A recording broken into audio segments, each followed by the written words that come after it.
വസ്ത്രധാരണത്തിന്റെയും modelling ഫോട്ടോഷൂട്ടുകളുടെയും പേരിൽ social മീഡിയയിൽ ഉയർന്ന അതിരൂക്ഷമായ സൈബർ അധിക്ഷേപങ്ങൾക്ക് വികാരനിർഭരമായും എന്നാൽ ശക്തവുമായ മറുപടി നൽകി നടി മഞ്ജു പിള്ളയുടെ മകൾ ദയ സജിത്ത്. സ്വന്തം യൂട്യൂബ് ചാനലിലൂടെ പങ്കുവച്ച പുതിയ വീഡിയോയിലാണ് ദയ വിമർശകർക്കെതിരെ നിലപാട് വ്യക്തമാക്കിയത്. ടോക്സിക് ആയ ആളുകൾക്ക് മറുപടി നൽകി ഊർജം കളയാതെ തന്നെ സന്തോഷിപ്പിക്കുന്ന കാര്യങ്ങളിൽ ശ്രദ്ധ കേന്ദ്രീകരിക്കാനാണ് താൻ ആഗ്രഹിക്കുന്നത് എന്നാണ് ദയ പറഞ്ഞത്. തനിക്കായി ആദ്യമായി ലില്ലിപ്പൂക്കൾ വാങ്ങിയതിനെ കുറിച്ച് സംസാരിച്ചുകൊണ്ടാണ് ദയ വീഡിയോ ആരംഭിക്കുന്നത്. കഴിഞ്ഞ കുറച്ചു ദിവസങ്ങളായി സോഷ്യൽ മീഡിയയിൽ നേരിട്ട വലിയ സൈബർ ആക്രമണങ്ങളെക്കുറിച്ചും ദയ മനസ്സ് തുറന്നു. തന്റെ വസ്ത്രധാരണത്തെ വിമർശിച്ച വ്ളോഗറുടെ പേര് വിമർശിക്കാതെയായിരുന്നു ദയയുടെ പ്രതികരണം. തനിക്കെതിരെ സംസാരിച്ച ആ സ്ത്രീയുടെ വാക്കുകളെ അനുകൂലിച്ച 98% ആളുകളുടെ പ്രതികരണങ്ങൾ കണ്ട് തനിക്ക് ഷോക്കല്ല മറിച്ച്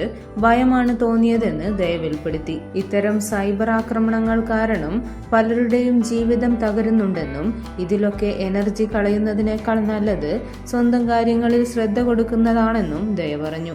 എങ്കിലും ഇതിനെയെല്ലാം നിയമപരമായി നേരിടാനുള്ള കാര്യങ്ങൾ തനിക്കറിയാമെന്നും താരം വ്യക്തമാക്കി. പ്രതിസന്ധികൾക്കിടയിലും തനിക്കൊപ്പം നിന്ന ആളുകളോടും മെസ്സേജ് അയച്ച് ആശ്വസിപ്പിച്ച സെലിബ്രിറ്റികളോടും ദയ നന്ദി അറിയിച്ചു. ദയയുടെ വാക്കുകൾ ഇങ്ങനെ: ഞാൻ എനിക്കായിട്ട് കുറച്ച് പൂക്കൾ വാങ്ങി. ചിലപ്പോൾ നിങ്ങൾക്ക് തോന്നാം, അയ്യേ ഇതിപ്പോ പൂ മേടിച്ചതിലാണോ ഇത്ര വലിയ കാര്യമെന്ന്. പക്ഷെ എന്നെ സംബന്ധിച്ച് ഇത് വളരെ വലിയൊരു അച്ചീവ്മെന്റ് ആണ്. കാരണം നമ്മൾ നമ്മളെ തന്നെ സ്നേഹിക്കുക, ബഹുമാനിക്കുക എന്നൊക്കെ പറയുന്നതിന്റെ ആദ്യപടിയാണിത്. ഞാൻ എന്നെ റെസ്പെക്റ്റ് ഒക്കെ ചെയ്യാറുണ്ട്. പക്ഷേ ഇതിനു മുമ്പ് ഒരിക്കലും എനിക്കായിട്ട് ഞാൻ പൂക്കൾ വാങ്ങിയിട്ടില്ല. മറ്റുള്ളവർക്ക് വേണ്ടിയേ വാങ്ങിയിട്ടുള്ളൂ. ഇതാദ്യമായാണ് ഞാൻ എനിക്ക് വേണ്ടി പൂ മേടിക്കുന്നത്. അത് കാണിക്കാനാണ് ഞാൻ വന്നത്. ഈ ലില്ലിപ്പൂക്കൾ എങ്ങനെ നോക്കണമെന്ന് എനിക്കറിയില്ലായിരുന്നു. എങ്കിലും ഞാൻ നോക്കുന്നുണ്ട്. നിങ്ങളിൽ പലർക്കും അറിയാമായിരിക്കും, ഞാൻ കുറച്ചു ദിവസമായി ചെറുതായിട്ട് എയറിലാണ്. ഇപ്പോൾ എയറിൽ നിന്ന് മാറി സ്പേസിലേക്കായി വരുന്നുണ്ട്. പക്ഷേ കുഴപ്പമില്ല, ഞാൻ ഓക്കെയാണ്. സത്യാവസ്ഥ പറയുകയാണെങ്കിൽ കുറച്ചു ദിവസം മുമ്പ് എന്റെ പേഴ്സണൽ ലൈഫിൽ ചെറിയൊരു തകർച്ച വന്നു. ഞാൻ മാനസികമായി നല്ല ഡൗൺ ആയിരുന്നു. ആ സമയത്താണ് ഇൻസ്റ്റഗ്രാമിൽ നിന്നൊരു ബ്രേക്ക് എടുക്കാൻ ഞാൻ തീരുമാനിച്ചത്.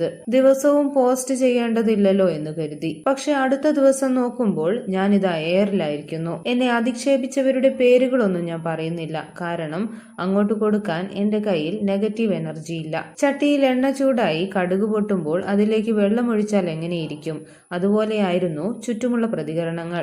റിയാക്ട് ചെയ്യേണ്ട എന്ന് ഞാൻ കരുതി. എന്റെ ലൈഫ് ഓൾറെഡി ഡൗൺ ആയിരുന്നു. അതുകൊണ്ട് തന്നെ തുടക്കത്തിൽ എനിക്ക് കാലിന്റെ അടിയിലെ പൊടിയുടെ വിലയെ ഇതിനൊക്കെ ഉണ്ടായിരുന്നുള്ളൂ. പക്ഷേ പിന്നീട് എന്റെ അമ്മയുടെയും അച്ഛന്റെയും പേരുകൾ വരെ ഇതിലേക്ക് വലിച്ചിഴച്ചപ്പോഴാണ് എനിക്ക് വിഷമമായത്. ഒഴിവാക്കാമെന്ന് കരുതിയാലും ചില കാര്യങ്ങൾ കാണുമ്പോൾ പേടി തോന്നും. എന്നെ അധിക്ഷേപിച്ച ആ സ്ത്രീ പറഞ്ഞതിനെയൊക്കെ അനുകൂലിക്കുന്ന 98% ആളുകളെ കണ്ടപ്പോൾ എനിക്ക് ഷോക്കല്ല, പേടിയാണ് തോന്നിയത്. അങ്ങനെ ഒരു കമ്മ്യൂണിറ്റി തന്നെ ഇവിടെ ഉണ്ടല്ലോ എന്നോർത്ത്. ഇതിലൊക്കെ എനർജി കളയുന്നതിനേക്കാൾ നല്ലത് എന്റെ പൂക്കളെ നോക്കുന്നതാണ്. എങ്കിലും എന്നെ സപ്പോർട്ട് ചെയ്ത 2% ആളുകളുണ്ട്. എനിക്ക് വ്യക്തിപരമായി മെസ്സേജ് അയച്ച ഞാൻ ഫോളോ ചെയ്യാത്ത ചില സെലിബ്രിറ്റീസ് ഉണ്ട്. ഇൻസ്റ്റഗ്രാമിൽ ഒരു കൊച്ചുകുട്ടി എനിക്ക് വോയിസ് മെസ്സേജ് അയച്ചു. എനിക്ക് ഇങ്ങനെയുള്ളവരെ ഇൻസ്പയർ ചെയ്താൽ മതി. നിങ്ങളെയൊക്കെ കാണാൻ വേണ്ടിയാണ് ഞാൻ തിരിച്ചു വന്നത്. ഞാൻ ഇനിയും ഇൻസ്റ്റഗ്രാമിൽ പോസ്റ്റുകളും വ്ലോഗുകളും ചെയ്യും. ഒന്നിനും എന്നെ നിർത്താൻ കഴിയില്ല. എന്റെ അമ്മയുടെയും